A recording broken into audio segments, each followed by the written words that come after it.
Hi everyone. Thought I'd do a voiceover for this time lapse and start out with a review of a book we found on eBay about an ancestor of ours. His name was Edmund Reuter, and he worked for William Morris and did illuminations for him. And later in his retirement, he did these fantastic imaginary scenes with castles and things. And he was my grandfather's uncle, and he passed on his painting skills to my grandfather, who passed it on to my dad, and my dad tried to pass it on to me. This is a oil painting I did in college, and I thought maybe I'd try to redo it in watercolor. So I seem to be a little bit better at that. I have a little notebook there that I have some ideas I want to do in the future. So I started out trying to reproduce that oil painting, and I had a woman in the foreground and a boat, and then a guy on the shore. And I thought I'd make a more elaborate castle. And then I didn't really like the scene in the boat, so I took that out and I put a knight on the shore. That didn't work, so I thought, I'll put a woman on the shore. She just sort of turned into a witch on a rock holding a lamp. So I'll end up changing that too.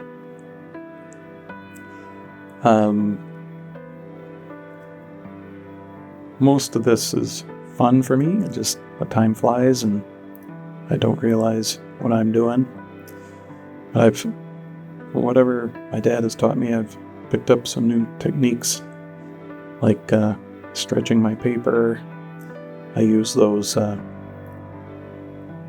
finger guards to keep oil off the paper. And then recently I found to use high quality paper and high quality paint. It makes all the difference. It's really not fair to give the students in school the crappy paint, and that's just super frustrating.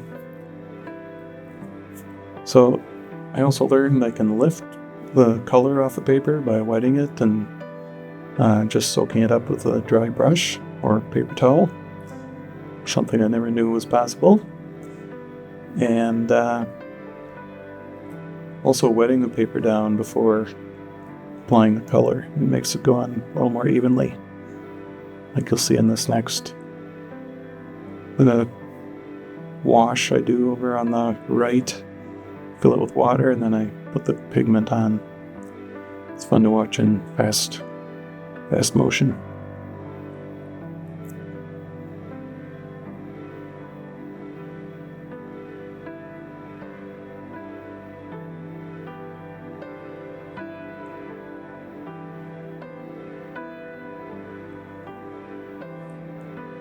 And I start not spending too much time with a tiny brush, and I'm using a bigger brush than I used to. This is sort of the ugly phase of painting. I never know if anything's ever going to turn out. And, I feel like watercoloring is sort of like falling with style. You just gotta start. The hardest part is just getting that nice drawing and risking ruining it for all the hours. But what are the alternatives? It wouldn't do anything. So I just get started and see what happens.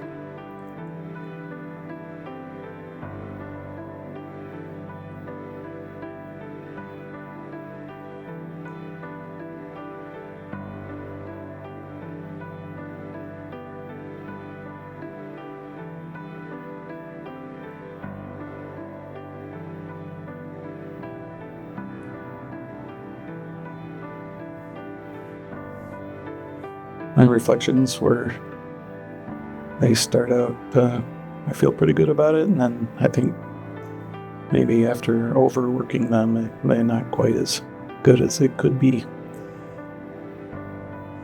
So here I do a lot of lifting to get these light rays coming out of all the windows of the castle, and that took a while to do that, so I think I speeded up a bit here at the end.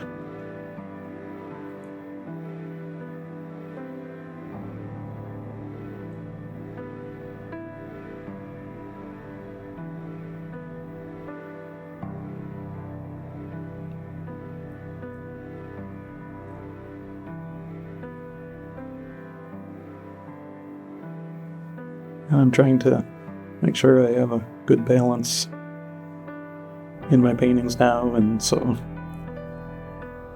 it's always nice to be able to just throw some trees on to get the balance I wanted.